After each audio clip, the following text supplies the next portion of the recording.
It began with a single question asked in front of people who had once called her family, and a silence afterward that Eleanor Whitfield would carry for the rest of her life. Julian Ashworth seized her wrist across the long dinner table, hard enough to rattle the china, and called her a thief in front of his own parents, in front of aunts and cousins she had known for 7 years, while the candles burned low and no one at that table moved to help her. Every eye in the room settled on her, as though she were the one who had done something unforgivable. Yet none of them understood that the true thief stood not 4 feet away, dressed in a tailored suit, wearing an expression of wounded innocence he had clearly rehearsed for exactly this moment. That same night, inside a vault hidden behind the library shelves of the Ashworth estate, Eleanor would find the truth Julian had spent months trying to bury, and she would understand that his outburst at dinner had never truly been anger. It had been fear, the particular fear of a man who suspected that the woman he had wronged already stood closer to the truth than he could afford to allow. For 7 years, Eleanor had believed her marriage to Julian Ashworth was the safest place she would ever stand.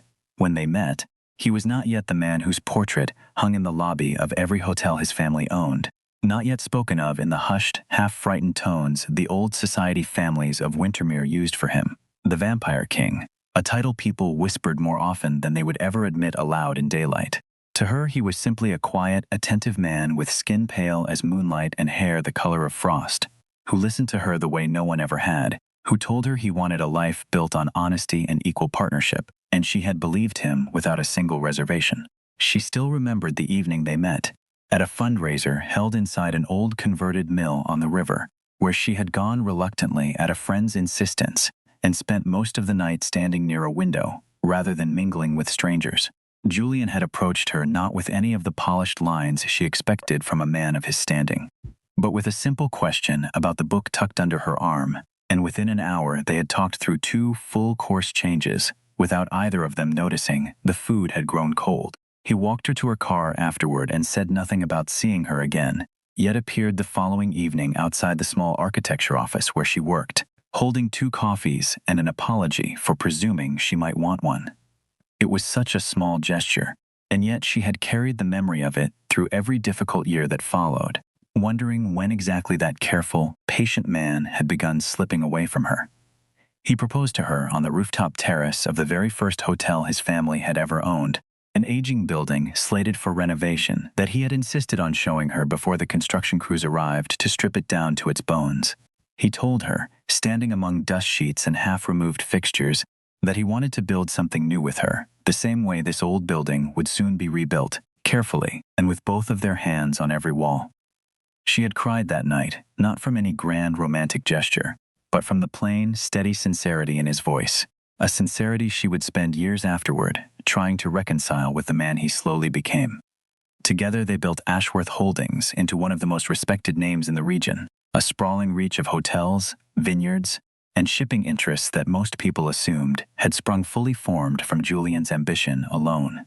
Few knew that Eleanor had worked beside him from the very first year, had set aside her own plans to study architecture so she could manage the contracts and negotiations he found tedious, had spent countless nights beside him over ledgers until dawn touched the windows of their first small office on Chestnut Row.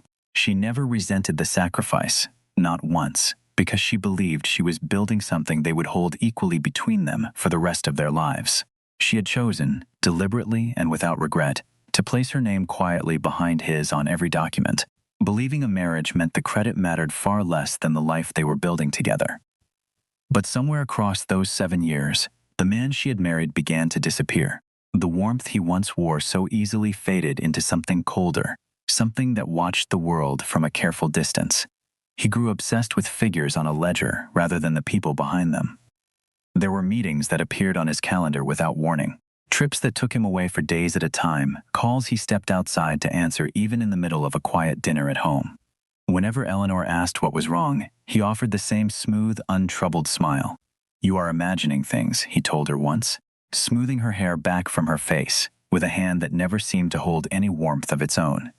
"I work so that you never have to want for anything." She wanted to believe him. No marriage was without its difficulties, she reasoned, and perhaps this was simply what many years of partnership eventually looked like from the inside. Her closest friend, a woman named Priya who had known her since college, gently suggested more than once that Eleanor was working too hard to explain away things that did not need explaining. "You keep building a case for him before he even asks you to," Priya said one evening over dinner, and Eleanor had laughed the comment off at the time, though it returned to her often in the months that followed. Quieter and more insistent each time it surfaced. Small things kept accumulating in places she could not ignore. One evening she found a receipt from an exclusive jeweler on Kensington Street for a diamond necklace she had never once seen in her life. When she asked about it, he said it was a gift for an important client, delivered with such calm that she almost let the matter go. Another afternoon she caught the trace of an unfamiliar perfume clinging to the collar of his coat, and he explained, without missing a beat, that a colleague had embraced him in farewell after a long meeting. He always had an answer prepared, smooth and complete, as though he had known the question was coming before she ever asked it. She began, without quite admitting it to herself, keeping a private mental ledger of every explanation that arrived a little too quickly, a little too neatly. What unsettled her most of all was the money. Their joint account, the one that received the earnings of the company they had built side by side, began showing movements she could not explain. Large sums vanished with no accompanying record. Julian insisted they were confidential investments he could not yet disclose, promising that everything would make sense once the deals closed. Eleanor accepted that answer for months, turning it over in her mind at night, until it began to feel almost reasonable again. Until the morning a call from the bank arrived and unraveled every excuse she had allowed herself to believe. It was a Tuesday morning when her phone rang while she stood at the kitchen window, watching frost melt slowly off the garden hedges. "Mrs. Whitfield Ashworth," the voice on the line said politely. "We are calling to confirm the transfer of $100,000 completed from your account earlier this morning." Eleanor felt the air leave her lungs all at once. "There must be some mistake," she said. "I authorized no such transfer." The advisor on the line paused before answering, her voice careful. "We have an authorization on file bearing your digital signature." Eleanor hung up immediately and opened the banking application with shaking hands. The transfer sat there, perfectly recorded, and it was not the only one. There were several similar transactions stretching back across the last 5 months. Some were for $20,000, others for $50,000. One had exceeded $200,000 entirely. Her head spun as she scrolled through them one by one, unable to reconcile the tidy digital record with the fact that she remembered authorizing none of it. She sat down slowly at the kitchen table, the phone still warm in her hand, and felt the particular, dizzying vertigo of watching the last several months of her life rearrange themselves into a shape she did not recognize. She called Priya before she called anyone else, her voice thin and unsteady, in a way she barely recognized as her own. Priya listened without interrupting, and when Eleanor finally finished, there was a long pause on the line before her friend spoke again, gently, the way a person speaks when they have suspected something for a long time and finally been given permission to say it aloud. "I did not want to be the one to say it first," Priya admitted quietly, "but something about him stopped feeling like the man you married a long time before this phone call." Eleanor sat with that sentence long after they hung up, turning it over the way she had once turned over every excuse Julian had ever handed her. Except this time the sentence refused to soften no matter how many angles she considered it from. She ran to Julian's private study to search through his papers for any explanation, but everything she found there was immaculately organized, almost too organized, as though someone had recently made very certain there was nothing left out of place to find. Drawers that once held loose receipts and half-finished notes now held only neatly labeled folders concerning projects she had never heard mentioned at dinner.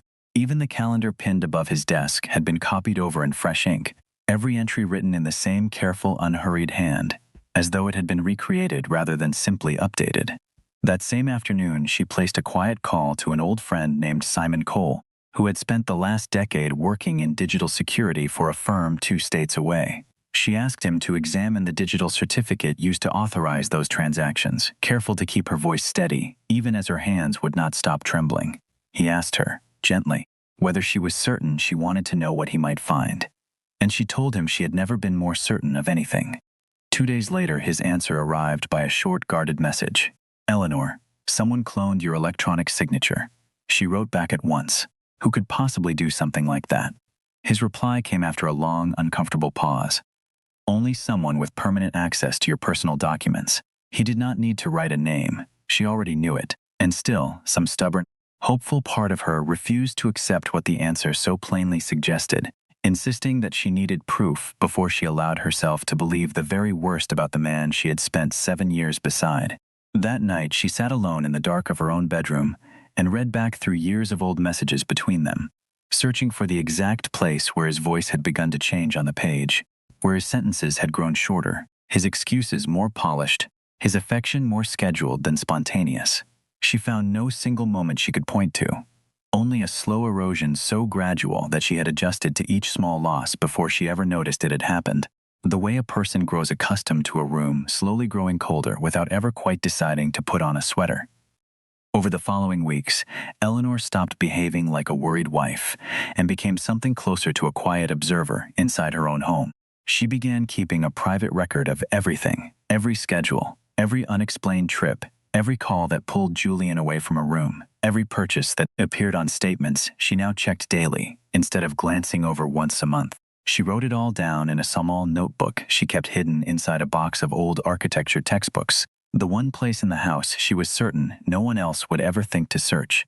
One afternoon she decided to follow him. She told the household staff she had errands in the city and took her own car rather than the one that usually waited for her at the estate gate. Julian drove to an elegant residential tower near the center of Wintermere, one of the glass buildings whose upper floors caught the last gold light of the afternoon, like something out of a postcard. She parked across the street and waited, her heart beating so loudly she could hear it over the idling engine. 15 minutes later, a woman emerged from the lobby doors, blonde, considerably younger than Eleanor, dressed in clothing that spoke of money she had clearly never earned herself. Julian smiled at her in a way Eleanor had not seen directed at herself in years. He embraced her, kissed her, and the two of them disappeared together into the building. Eleanor felt something inside her chest crack quietly in half, though she did not cry, not there, not yet. She raised her phone and began taking photographs, recording short videos with hands that had finally, strangely, gone still. She waited nearly 2 hours in that car, watching the entrance of the building with a patience she did not know she possessed, refusing to let herself leave until she had seen enough to be certain of what she already suspected.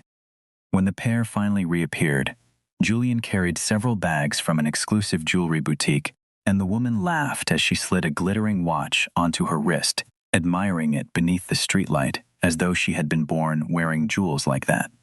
Eleanor spent the following days learning everything she could about the woman, whose name turned out to be Celine Marchetti. Celine held no job of any kind. She lived in a luxurious penthouse whose lease was quietly paid through a shell company connected to Ashworth Holdings. Eleanor found records of international flights, five-star hotel stays, and boutique purchases that lined up with uncanny precision against the very transfers that had disappeared from her own joint account. Every fresh piece of evidence struck her like a blow to the chest, yet each one also strengthened something steady and cold, settling into place beneath the hurt. She returned to that same street corner twice more over the following week, watching from a careful distance, noting the hours Julian arrived and the hours he left, building a picture of a second life that had apparently been running alongside her own for longer than she wanted to consider. She noticed, too, the way the doorman at the tower greeted Julian by name without any hesitation, the easy familiarity of a man who had clearly seen this same routine unfold many times before, and she understood with a fresh, quiet ache that even strangers had known the shape of her husband's secret life before she ever had the chance to see it herself. Back at the estate, she began noticing small things in the staff's behavior that she had previously excused as simple professional discretion. The housekeeper who always found a reason to leave a room when Julian's phone rang. The driver who avoided her eyes whenever she asked, casually, whether Julian had requested the car recently. None of them said anything outright, but their careful silences began to feel, in retrospect, like the silences of people who had been trained gently and deliberately to see nothing at all. She assembled a folder of everything she had gathered, bank statements, photographs, screenshots, property records, intending to bring it to a lawyer before she ever confronted Julian directly. She spent one long evening arranging the pages in careful order, labeling each section by date, so that no detail could be dismissed as coincidence or misunderstanding once it finally reached the right hands. She photographed each finished page a second time and stored the images on a separate account no one else knew existed. reasoning that if anything happened to the physical folder itself, the truth would still survive somewhere she alone could reach it. It was a small precaution, almost paranoid in the calm light of her own kitchen. Yet something in her had already begun preparing for a fight she had not yet consciously decided to enter. She also spent an evening quietly reaching out to two former colleagues from the company's early years, people who had left Ashworth Holdings under circumstances that had never fully made sense to her at the time. Both were hesitant to speak at first, wary of a name that still carried weight across the entire city, but one of them eventually admitted, in a hushed and careful phone call, that he had once been asked to sign paperwork he did not fully understand and had quit rather than continue doing so. His account matched almost exactly with dates already sitting in her folder, and Eleanor added his name quietly to the growing list of people who might eventually be willing to speak the truth in a room where it actually mattered. The second former colleague was more guarded still, agreeing only to meet in person at a diner far from the city center where she confirmed, in a low voice that kept dropping to barely more than a whisper, that she had once seen Julian meeting privately with Celine inside the very same building where the shell companies were registered, though she had been too afraid at the time to ask any questions about what she had witnessed. She had no idea that Julian already suspected she was watching him. 2 days later, he announced with unusual warmth that his parents wanted the family together for lunch. "It has been too long since they have seen you properly," he said, taking her hand across the breakfast table in a gesture that felt, for one unguarded moment, almost like the man she remembered marrying. She agreed to go, thinking perhaps it might even be the right moment to speak the truth in front of people who loved them both, or at the very least to watch his family's faces closely enough to learn whether any of them already knew what she now suspected. The Ashworth estate sat at the edge of the city, on land the family had held for generations. An old stone house with high windows and gardens kept meticulously by staff who rarely spoke above a murmur. When Eleanor arrived, the house was already full.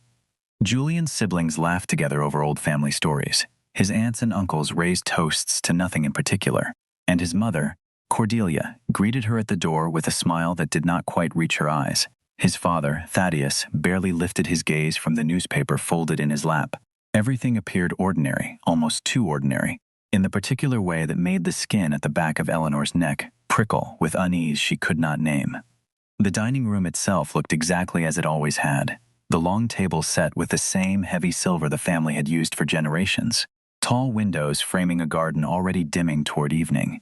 A younger cousin asked Eleanor politely about the foundation work she had been doing on the side, and she answered warmly, grateful for a single ordinary conversation among so much quiet tension, though she noticed Julian watching the exchange from the head of the table with an expression she could not quite place at the time, something between calculation and impatience, as though he were waiting for a particular moment to arrive. Through most of the meal, Julian was unusually warm, attentive in a way he had not been for a very long time. He asked after her work at the foundation she had been quietly volunteering with, complimented the dress she wore, refilled her glass before she ever had to ask. He reached for her hand at one point in front of the entire table, and for a brief, foolish instant, Eleanor let herself believe he might be preparing to confess everything on his own, to finally admit how wrong he had been and ask for the chance to make it right. She watched his face carefully throughout the meal, searching for any flicker of guilt or hesitation, and found instead only a strange, composed calm that she would later understand had been rehearsed as carefully as everything else that followed.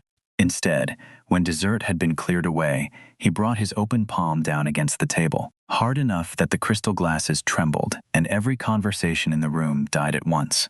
Julian rose slightly from his chair and pointed a steady finger directly at Eleanor. "Tonight," he announced, "everyone in this room is going to learn the true nature of my wife." A cold knot tightened low in Eleanor's stomach.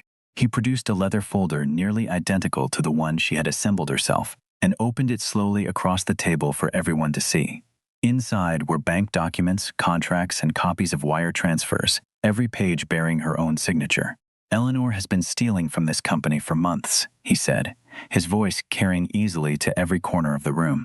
The guests began to murmur uneasily among themselves, glancing between husband and wife as though watching some private performance they had not been warned they would be asked to judge. "That is a lie," Eleanor said, shaking her head firmly. Julian lifted several of the pages higher.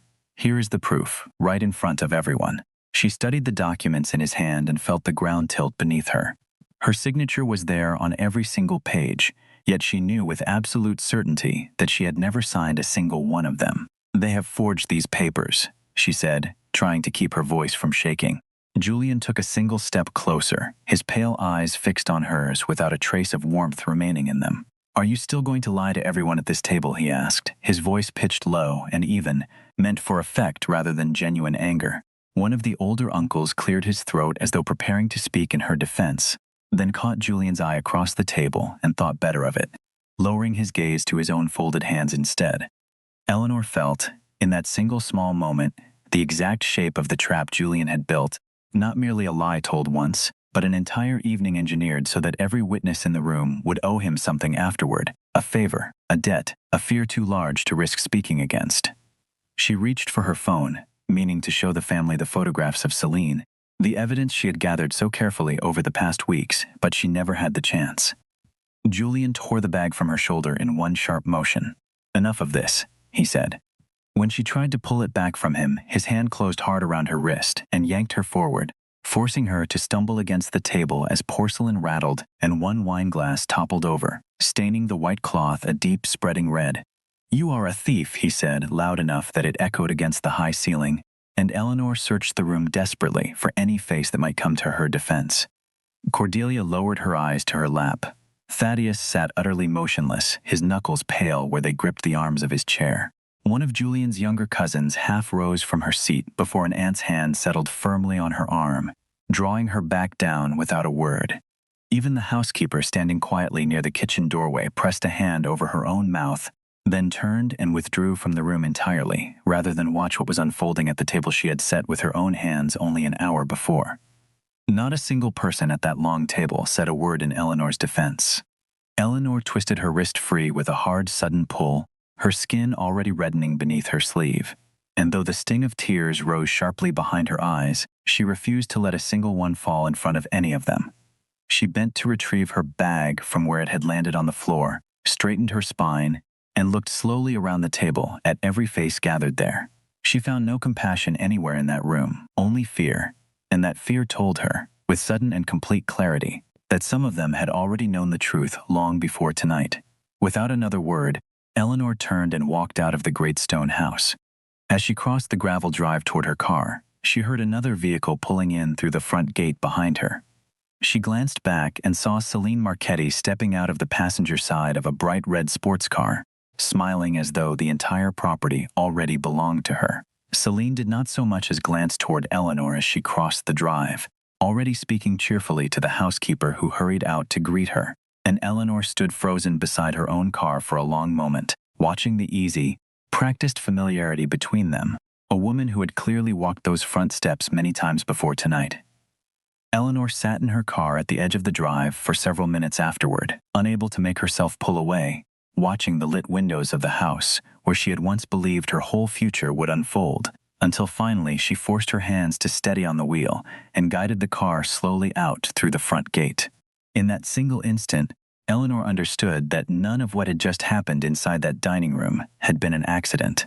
The humiliation, the falsified documents, the carefully arranged family lunch, all of it had been built deliberately to destroy her credibility, before she ever had the chance to reveal the truth herself.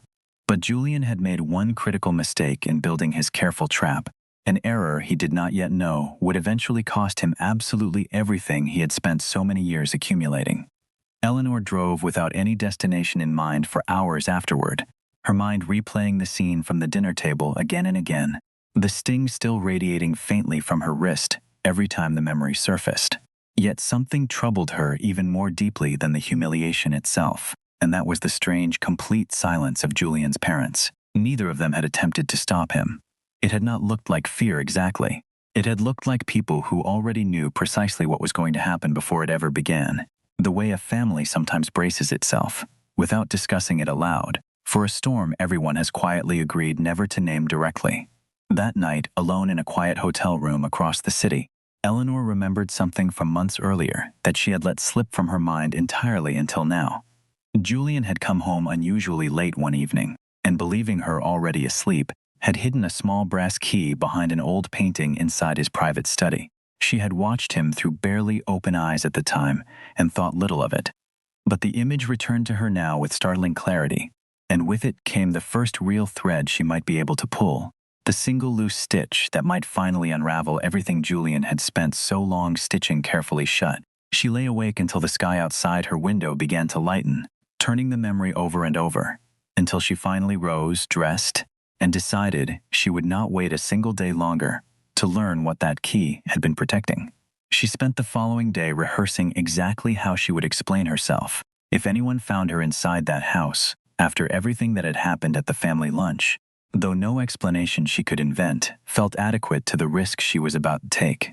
She packed a small bag with a flashlight, a spare phone, and the folder of evidence she had already gathered, telling herself that whatever waited behind that painting could not possibly be worse than what she had already survived at that dinner table, though some quiet, wary part of her suspected otherwise.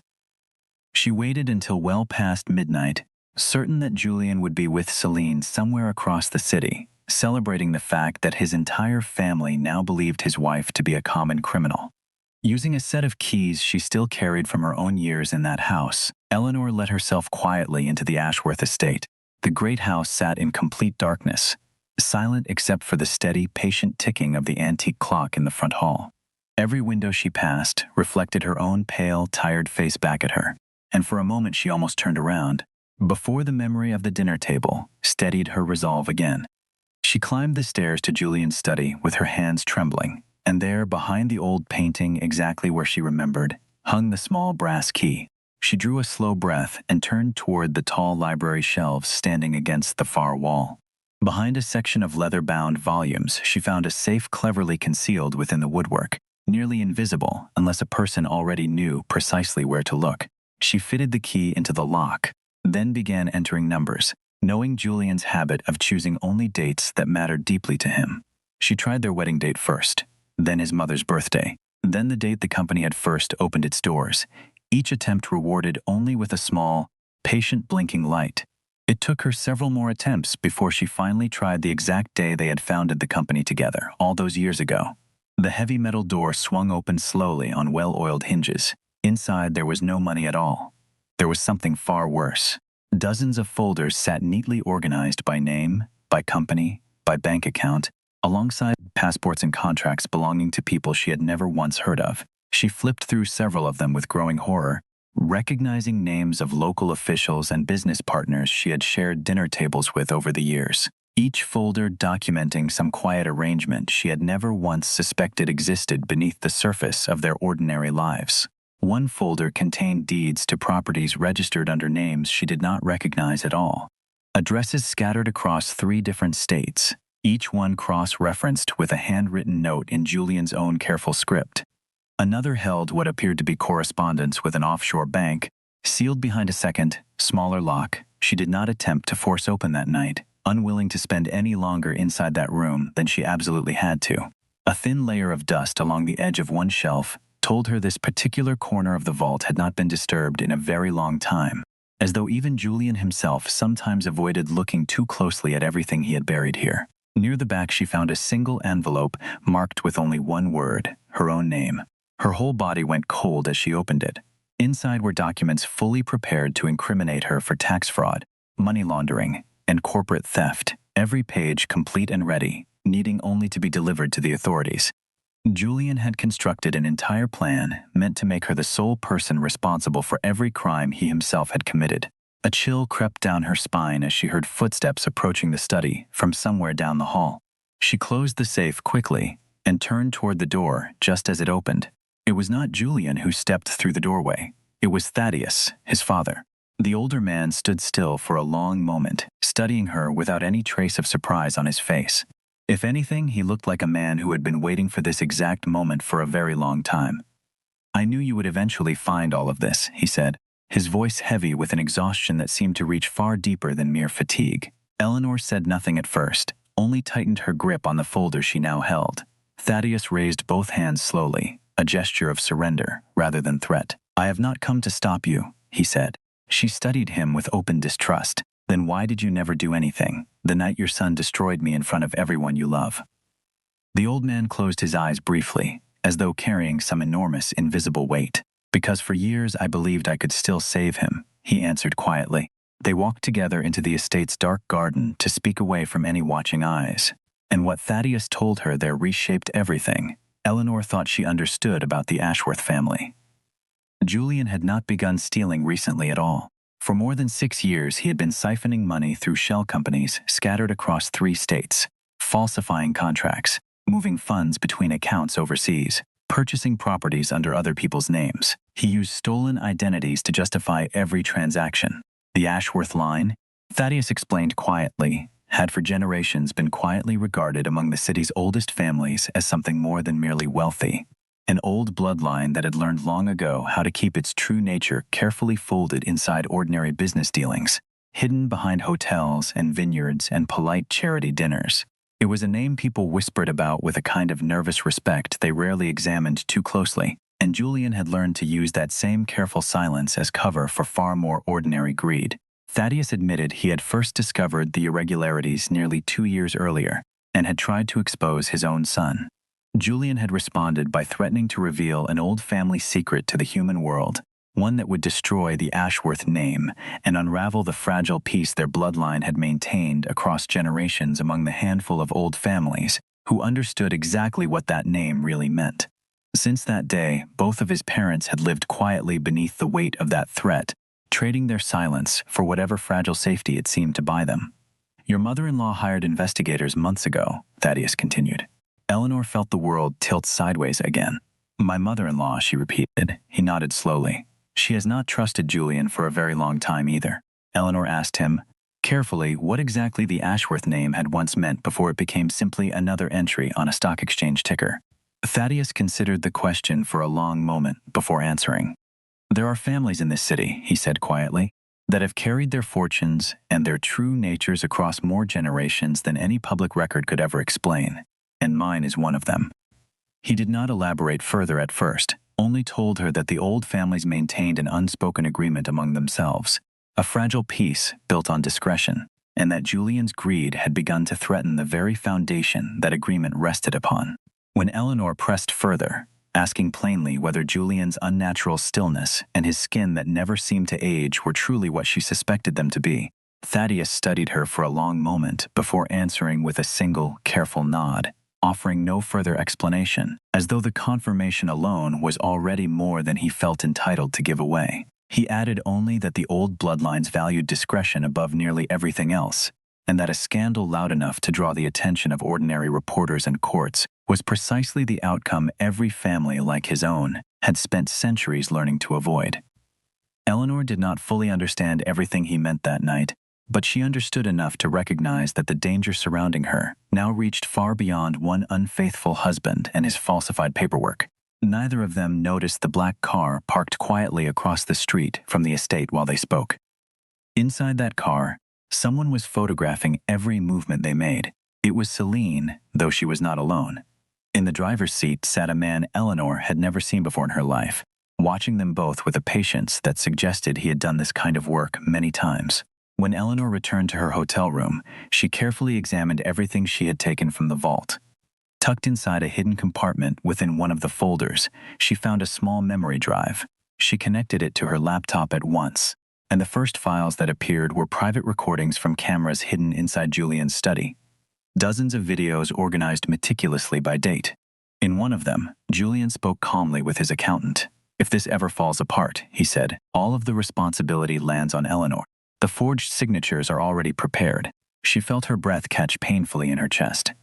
In another recording, Julian handed a small velvet box to Celine inside the very tower where Eleanor had first watched them together.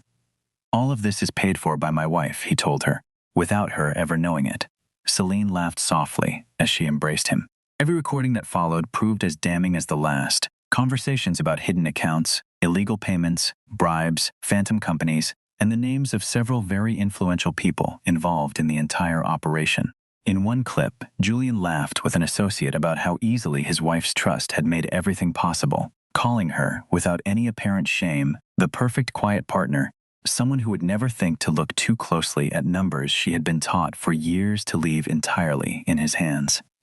Eleanor sat very still through that particular recording, feeling something inside her harden into a kind of resolve that no amount of hurt had managed to produce until that exact moment. In one especially chilling clip, an unfamiliar voice referred to something called the Assembly, warning Julian that the old families would not forgive exposure, that whatever he did with his human wife's fortune needed to stay far away from anything that might draw outside attention to the rest of them. Eleanor understood then that Julian had never acted alone. He was only one piece of a much larger and far more dangerous network, one that reached well beyond Wintermere's city limits and touched people whose names she recognized from the society pages. She played that particular recording 3 times, transcribing every word into her notebook by hand, aware that whatever she was uncovering now extended far past anything she had originally set out to prove. In one of the final videos on the drive, Julian sat across from a woman she did not recognize, older, sharply dressed, addressed only as counselor, who warned him in a low, even voice that the Assembly would not intervene twice on his behalf. "Handle your own household," the woman said, "before the rest of us are forced to handle it for you." Eleanor sat back from the screen after that one, feeling for the first time the full weight of exactly how far beyond an ordinary divorce this entire situation had already traveled. Whatever the Assembly truly was, it clearly expected obedience rather than explanation, and Eleanor understood that any case she eventually brought against Julian would need to rest entirely on evidence a human court could weigh for itself, since no ordinary judge would ever be told the rest of what that recording implied. She began copying every file immediately, watching the progress bar climb steadily higher, pausing every so often to jot notes in the margins of her notebook so that nothing would be lost, even if the drive itself somehow failed her later. Just as the progress bar reached 90%, every light in the hotel went dark at once. Her laptop screen died along with the rest of the room. She sat frozen in the sudden blackness, listening, her pulse loud in her own ears. 3 sharp knocks sounded against her door. She did not move, did not speak. A moment later came 3 more knocks, harder than before. She reached for her phone, and a message appeared from an unknown number. "We know you have the drive. Give it to us, and we will forget you exist." Fear closed cold fingers around her chest. She crept toward the peephole and found no one standing outside in the hallway. She exhaled slowly, relief loosening her shoulders for only a moment, until she heard movement behind her. The balcony door stood open, curtains stirring gently in the night air. Someone had already entered the room while she was distracted. A shadow shifted near the writing desk. She bolted for the exit as the stranger lunged toward her, and the 2 of them tore through the hotel corridor together, startled guests crying out in confusion around them. She did not look back, focusing every ounce of her attention on the emergency stairwell sign glowing at the far end of the hall, her bare feet slapping hard against the carpet as she ran. The man wore a dark cap pulled low over his face, and he vanished down an emergency stairwell before hotel security could ever reach the floor. 2 guests peered out from their own doorways as the commotion passed, one of them already speaking urgently into a phone, and Eleanor forced herself to slow her pace and appear merely startled rather than pursued, aware that drawing any more attention to herself tonight would only complicate everything she still needed to accomplish. Hotel security arrived within minutes, apologetic and thorough, walking the length of the corridor with flashlights and radios crackling at their hips, though by then whoever had broken into her room was long gone. She gave a brief, deliberately vague account of what had happened, declining to mention the memory drive at all, and asked only that the hotel review its camera footage from the rear stairwell, footage she suspected would show nothing more than a shadow moving too quickly to identify. She changed hotels again before dawn, this time paying in cash under a name Bennett had suggested for exactly this kind of circumstance, and sat awake in the new room until sunrise, the memory drive tucked inside her coat pocket where she could feel its small, solid weight against her chest. Eleanor believed the danger had passed until she noticed something lying on the carpet nearby, likely dropped in the scramble. She picked it up carefully, her hands still shaking from the chase. It was an identification card belonging to a private investigator. Her breath caught at the name printed clearly across it, Marcus Doyle. But what truly stole the air from her lungs was the name listed as his client on the reverse side of the card, Cordelia Ashworth, her mother-in-law, the very same woman who had stood in silence while Julian humiliated her in front of the entire family. Why would Cordelia hire investigators to follow her own son? Why had she never once spoken the truth aloud if she had known enough to hire someone to watch him this closely? While Eleanor stood staring at the small card in her hand, her phone rang again, this time from a number blocked entirely from view. She answered without saying a word. On the other end, she heard only slow, steady breathing, and then a low male voice spoke words that turned the blood in her veins to ice. "Do not trust Thaddeus. He has not told you the whole truth either." The call ended immediately. Eleanor remained perfectly still, the investigator's card in one hand and the memory drive in the other. And for the first time since everything began, she understood that the most dangerous enemy in this entire story might not be Julian at all, but someone who had spent years hiding quietly inside his own family, watching every move made by everyone around them. She did not sleep again that night. She sat instead with every light in the room turned on, the memory drive locked inside the small hotel safe, running through every possible explanation for the warning she had just received. Perhaps Thaddeus had told her only part of the truth to protect himself as much as his son. Perhaps the danger surrounding this family ran so deep that no single member of it could be trusted entirely. Not Julian, not Cordelia, not even the tired, apologetic old man who had found her standing in his son's study with a folder of stolen secrets in her hands. She resolved, sitting there in the harsh electric light, that from this point forward she would trust no one's account without evidence of her own standing behind it. When morning finally came, she called Bennett Hale for the first time, choosing his name from a short list Simon had quietly provided, and found something steadying in the calm, methodical way he asked his questions, never once reacting with the shock or pity she had braced herself to hear in a stranger's voice. Nearly 3 weeks passed after the night Eleanor fled the hotel, with the evidence clutched tightly against her chest. She barely slept during that stretch of time. She changed her phone, moved between several different hotels under a name that was not her own, and kept contact only with Bennett Hale, the lawyer specializing in complex financial crimes, whom she had first called the morning after the intrusion at her hotel.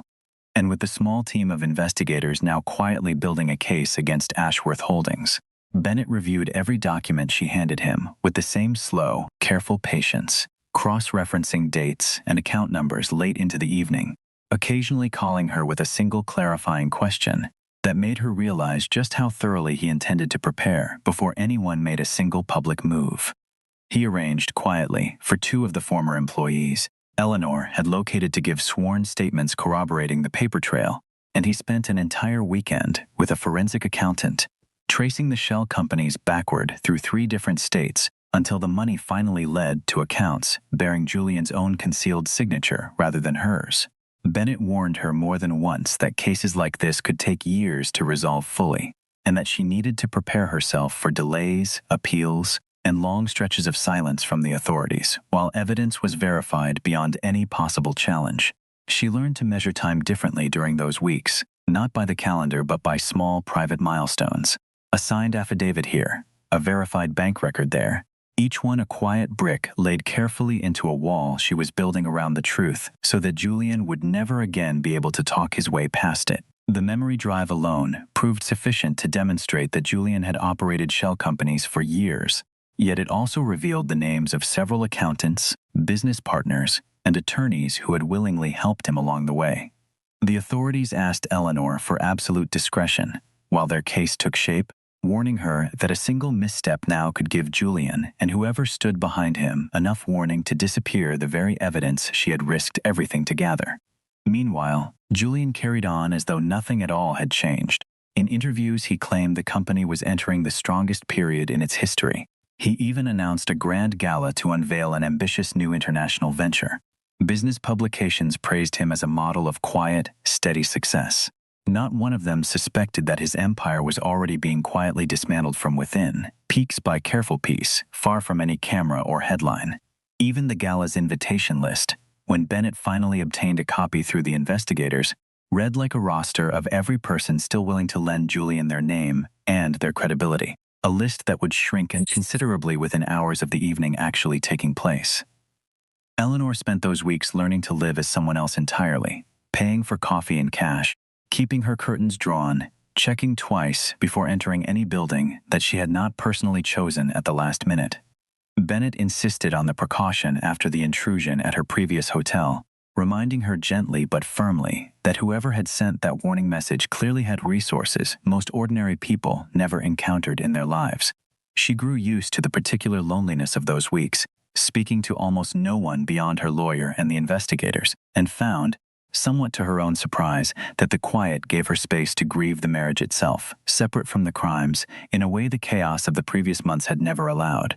2 days before the gala, Eleanor received an unexpected call. It was Cordelia. Her voice sounded tired in a way Eleanor had never heard from her before. "I need to see you," she said.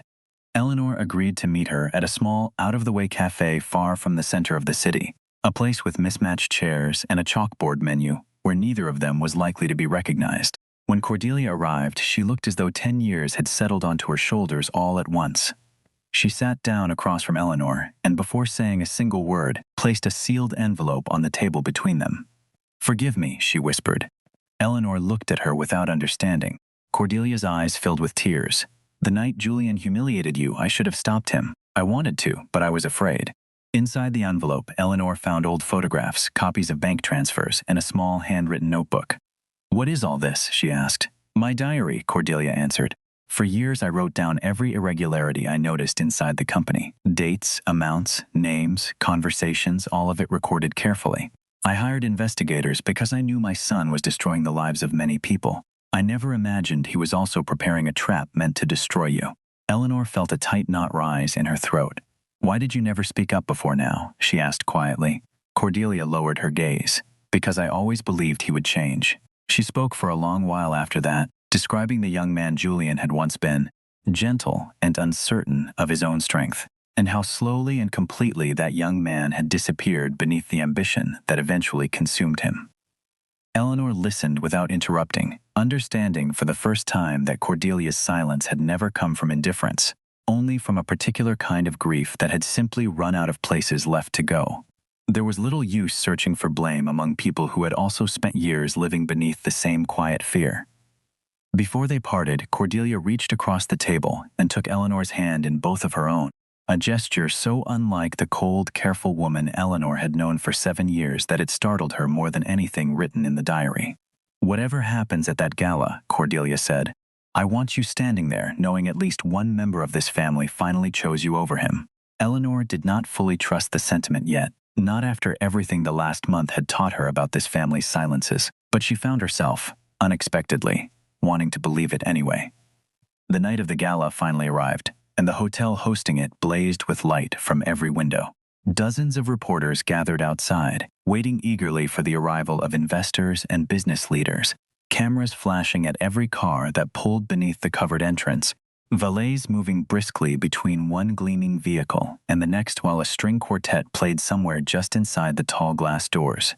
Julian appeared in an elegant black suit, walking beside Celine, who wore a shimmering gold gown that caught every camera flash aimed in their direction. To everyone watching, they looked like the perfect couple, poised and untouchable beneath the bright lights. Eleanor stood quietly near the back of the grand ballroom, dressed simply enough that no one recognized her at first glance among the crowd of designer gowns.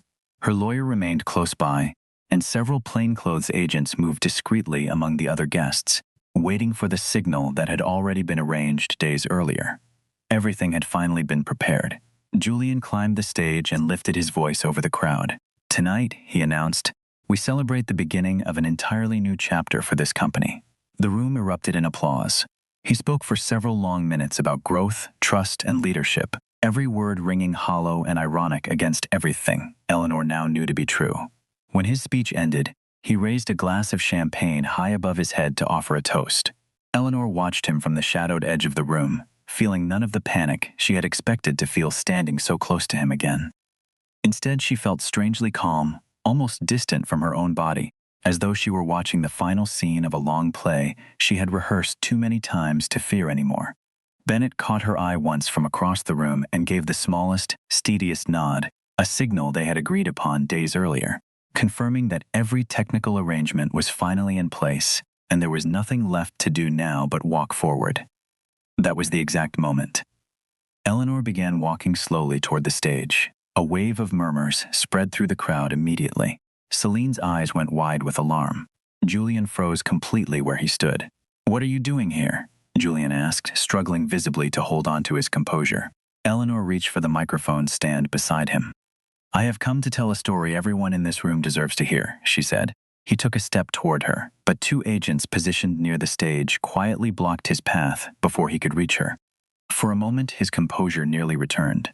The same easy, practiced calm he had once used to smooth over every uncomfortable question she had ever asked him. And he turned partway toward the crowd, as though preparing to laugh the entire interruption away, as some misunderstanding between an estranged husband and wife. Whatever performance he intended to give never had the chance to begin, and Eleanor watched something flicker briefly across his pale, ageless face, the first honest thing she had seen him express in longer than she could remember, somewhere between disbelief and dawning, cornered fear. With the help of the hotel's technical staff, Eleanor connected the small memory drive to the enormous screen behind the stage. The very first image appeared instantly. Julian standing inside his own private study, his own recorded voice filling the entire ballroom. "The forged signatures are already prepared," he said. "If anything falls apart, all of the blame lands on Eleanor." A heavy, total silence settled over the room, broken only by the faint mechanical whir of camera shutters as reporters began photographing the screen instead of the stage. Another recording followed, Julian handing jewelry to Celine inside the tower, where it had all begun. "All of this is paid for with money my wife will never see again," his own voice declared. Celine's face drained of every trace of color, and she pressed one hand against the edge of the stage as though needing something solid to hold on to. A woman near the front row, one of the investors Eleanor recognized from the company's earliest fundraising dinners, rose halfway from her chair with her mouth open, looking between the screen and Julian, as though trying to reconcile the two images of him now standing side by side. Reporters scattered across the room began recording desperately on their phones, several already whispering urgently into their own devices, dictating headlines before the night had even finished unfolding. The recordings that followed one after another revealed secret meetings, forged contracts, illegal transfers, and open discussion of laundered money. Each new clip stripped away another piece of the flawless reputation Julian had spent so many years constructing so carefully around himself. A man near the bar set down his glass without drinking from it and simply stared at the screen, shaking his head slowly, while two younger associates who had joined the company only that year exchanged a look of pure disbelief before quietly gathering their coats. Even the string quartet hired for the evening had stopped playing entirely, their bows resting motionless against silent strings as they, too, watched the recordings unfold across the enormous screen above the stage. Investors began rising from their seats throughout the ballroom. Some checked their phones nervously, already anticipating the headlines that would appear within hours. Others simply walked out without saying a word to anyone, unwilling to be photographed anywhere near what was clearly unfolding into a scandal too large to be quietly managed. Julian tried desperately to cut the power to the screens, gesturing furiously toward the technical booth at the rear of the ballroom, but the booth was already under the authorities' control. Moments later, several uniformed officers entered the ballroom together. Their commanding officer stepped forward and produced a signed warrant for all the room to see. "Julian Ashworth, you are under arrest on charges including fraud, forgery, money laundering, and criminal conspiracy." The entire ballroom stood frozen in stunned silence. Julian staggered back a single step and turned desperately toward Celine, searching her face for any sign of support. She refused to meet his eyes at all, taking a slow, deliberate step away from him instead, as though putting even that small distance between them might somehow spare her from what was clearly coming. Julian's mouth opened as though to argue, some final smooth explanation already forming out of old habit, but nothing came out at all, and for the first time in the 7 years Eleanor had known him, she watched him stand completely without an answer prepared. The officers moved forward and placed him in handcuffs in front of every camera in the room. It was then that something happened, which no one in that ballroom had expected. Cordelia walked slowly up onto the stage and asked quietly for the microphone. Tears streamed openly down her face. "I am Julian's mother," she said, "and for far too long I stayed silent. No one in the room made a single sound. Tonight I want to publicly ask Eleanor's forgiveness," she said, turning toward her. "You were a victim of my son, and you were also a victim of my own cowardice." She then produced another sealed envelope, containing original documents that confirmed how Julian had hidden properties and bank accounts overseas for years. Investigators accepted the papers immediately, one of them stepping forward to receive the envelope with a quiet nod of thanks. Thaddeus followed her onto the stage as well, and in a steady, deliberate voice, he announced that he would cooperate fully with the investigation from this moment forward, whatever the cost to the family name might ultimately be. He looked, standing there beneath the bright stage lighting, older and more tired than Eleanor had ever seen him, and yet steadier too, as though setting down a burden he had carried silently for far too long had cost him something but given him something else in return. The applause that eventually rose from parts of the crowd came hesitantly at first, uncertain whether admiration was even the right response to what they had just witnessed, before swelling into something that sounded, unmistakably, like relief. That same night, several of Julian's business partners quietly severed their contracts with Ashworth Holdings, issuing brief statements distancing themselves from any wrongdoing before the sun had even risen the next morning. The company's primary accounts were frozen before morning. Its offices were placed under judicial oversight within days. The following day, headlines across the region described the sudden collapse of one of the city's most admired businessmen. Celine attempted to leave Wintermere entirely within hours of the arrest, boarding a private flight under a different name, but investigators located her quickly at the airport and compelled her to appear as a witness in the ongoing case. She wept openly at the gate, according to the agents who intercepted her, insisting she had known nothing about the forged signatures, though the recordings from Julian's own study told a rather different story about exactly how much she had understood all along. In the days that followed, the press returned again and again to the footage from that ballroom, replaying Julian's own recorded voice on every evening broadcast until even people who had never met the man felt they understood exactly the kind of person he truly was. Wintermere's old society, so accustomed to guarding its own reputations quietly among itself, found this particular scandal impossible to contain, and for the first time in generations the Ashworth name appeared in headlines that had nothing at all to do with charity galas or ribbon cuttings. Months later, the legal proceedings confirmed everything the evidence had already made plain. The signatures had been forged. The transfers originated from accounts Julian alone controlled. The properties purchased for Celine had come directly from wealth Eleanor had helped build with her own hands across 7 years. Bennett Hale argued the case with the same careful patience he had shown from their very first meeting, walking the court methodically through every document, every date, every recorded conversation, until even Julian's own attorneys stopped attempting to argue the authenticity of the evidence and began instead negotiating only over the length of his eventual sentence. The court eventually recognized Eleanor's complete innocence. She recovered the money that rightfully belonged to her and received compensation for everything she had suffered. Yet the greatest reward she carried away from that entire ordeal was never the money at all. It was her own dignity, returned to her fully intact, standing in a courtroom and hearing a judge state plainly, for the record, that she had done nothing wrong at all. Thaddeus kept his word throughout the proceedings, providing testimony that closed several gaps the prosecutors had struggled to fill on their own, and though his cooperation could not undo the years he had spent staying silent, it earned him something Eleanor had not expected to feel toward him again, a quiet, complicated measure of respect. Cordelia attended every day of the trial, seated near the back of the courtroom, never once approaching the cameras waiting outside, content simply to be present for whatever Eleanor might need from her. On the final afternoon of the trial, as the two women rode down together in the courthouse elevator, Cordelia admitted quietly that she had begun writing letters to some of Julian's old business partners, urging each of them to cooperate fully, rather than protect a name that no longer deserved protecting, a small, late gesture that could not undo the past, but seemed, at least, to be pointed honestly toward the future. In the months that followed, Eleanor sold the old estate where so many lies had first taken root, the house with its hidden vault and its high stone walls that had witnessed more cruelty than any of its polished rooms ever let on.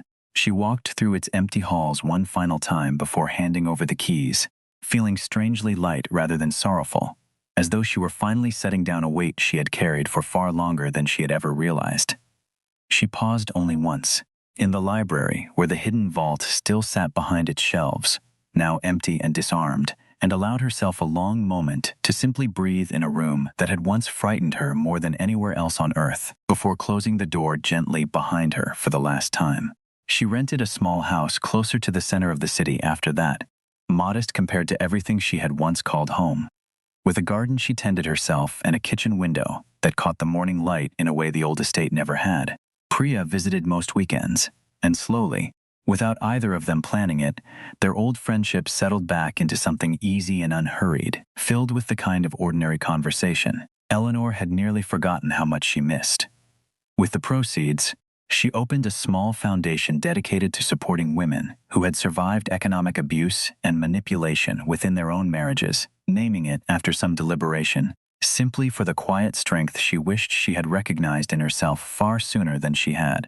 Every story she heard from the women who came through those doors reminded her, again and again, that silence only ever strengthens the person causing harm, and that the truth, however long it takes to surface, always eventually finds its way into the light.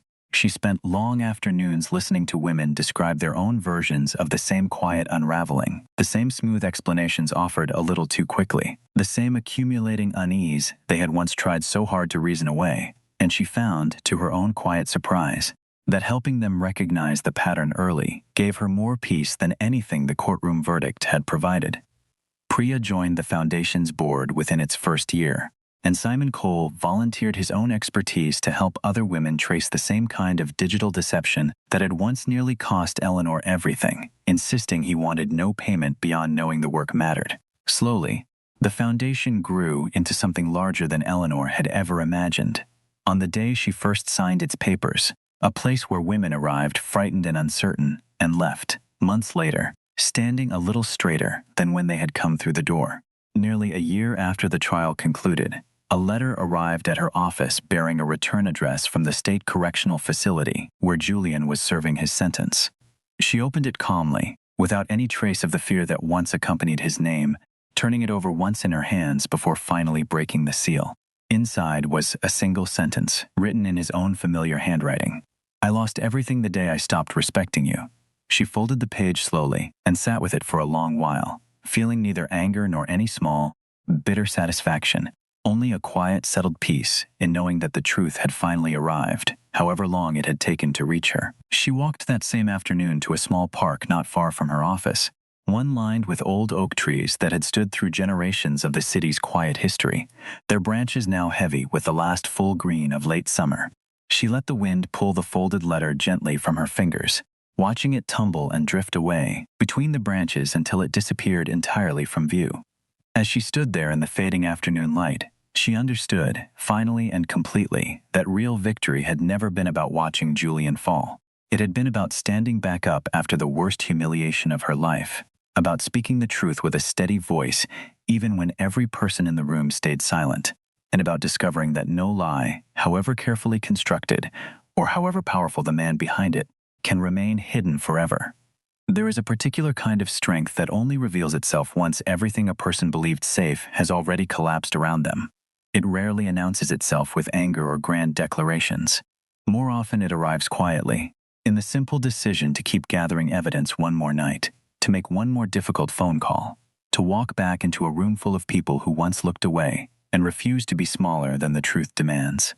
Eleanor had spent 7 years believing love meant absorbing every silence, every unexplained absence, every excuse offered with practiced calm. What she learned instead, through the hardest year of her life, was that real love, the kind worth building an entire life around, can never survive on excuses alone. It requires honesty even when honesty is inconvenient, and it requires two people willing to be equally seen, not one person quietly managing the truth on behalf of the other. It is worth remembering, too, that silence rarely protects the people we imagine it protects. Cordelia and Thaddeus believed for years that staying quiet might shield their son from consequence, might somehow still save him from the choices he had already made long before either of them found the courage to speak. Instead, their silence only gave him more time to cause deeper harm, to more people for longer than any of them could have anticipated. There is no kindness in protecting someone from the truth of their own actions. The only real kindness, however difficult it feels in the moment, is honesty spoken early enough to matter, before harm has time to multiply into something far larger than anyone intended. For anyone who has ever sat with a quiet, nagging feeling that something in their life does not add up, that the explanations keep arriving a little too smoothly, that the person across the table seems to have an answer prepared before the question is even finished, that feeling deserves attention rather than dismissal.